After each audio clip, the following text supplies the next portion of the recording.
उत्तर प्रदेश के वाराणसी ज़िले में उदय प्रताप कॉलेज में संभल का दूसरा एक्सपेरिमेंट शुरू हो गया।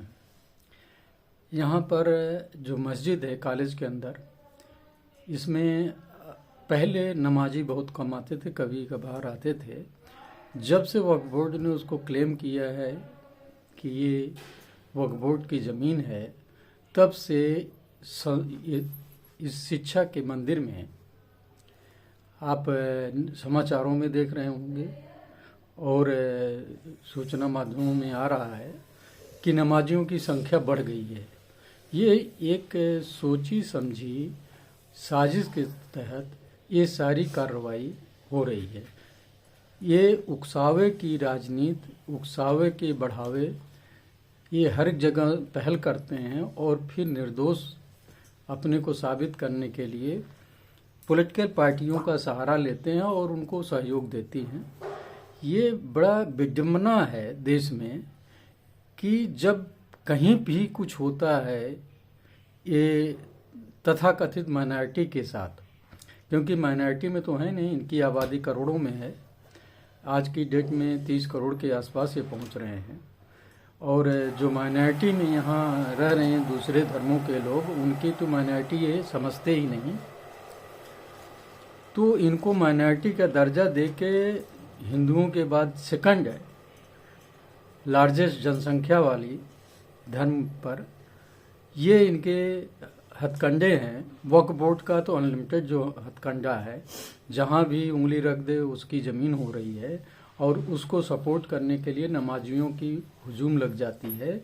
ये उकसावे की राजनीति नहीं है, ये शांत बहाली की राजनीति है या समाज में विग्रह पैदा करने की राजनीति है या उन्माद फैलाने की राजनीति है या ये निर्दोष हैं, इनको ये ज्ञान नहीं है सब करने से जो है लोगों में क्या भावना उत्पन्न होती है। हमेशा वही साधारण होता है कार्यकलाप जो रूटीन में चलता रहे। अगर उसमें कोई चीज़ इन्वॉल्व होती है, कुछ होता है, कोई एक देखिए मुकदमे का आता है, क्लेम का आता है, एक ज़मीन कब्जे का क्लेम है कि इस क्लेम को वक्फ बोर्ड अगर कर रहा है तो वक्फ बोर्ड अपना निपटता रहे और जवाब लेता रहे।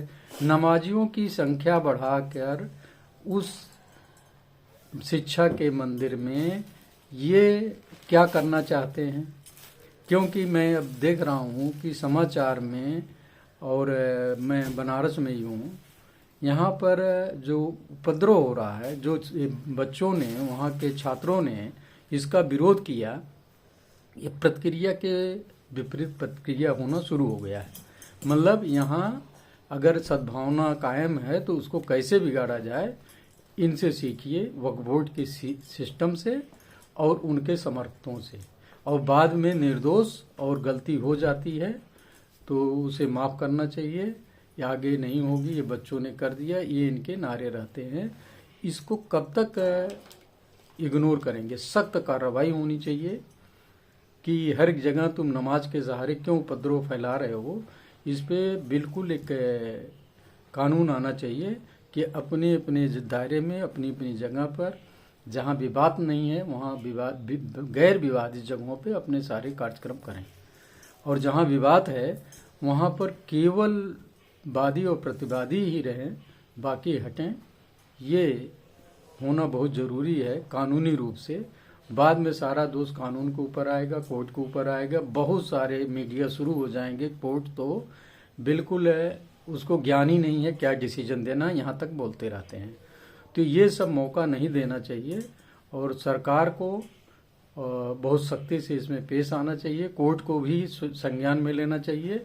वक्फ बोर्ड अब अपने लिमिट के बहुत बाहर जा रहा है और जो वक्फ बोर्ड का अभी कमेटी सर्वे कर रही हैं उनको इन फैक्ट को देखना चाहिए। ये कि नहीं कि एक वर्ग जो है वो किसी भी चीज़ को वोटिंग के थ्रू अपना समर्थन दिखा देता कि मैं जो है वक्फ बोर्ड के लिए बहुत ज़्यादा समर्थन है, इसलिए इसके ऊपर कोई कार्रवाई नहीं होनी चाहिए। तो ये महत्वपूर्ण है।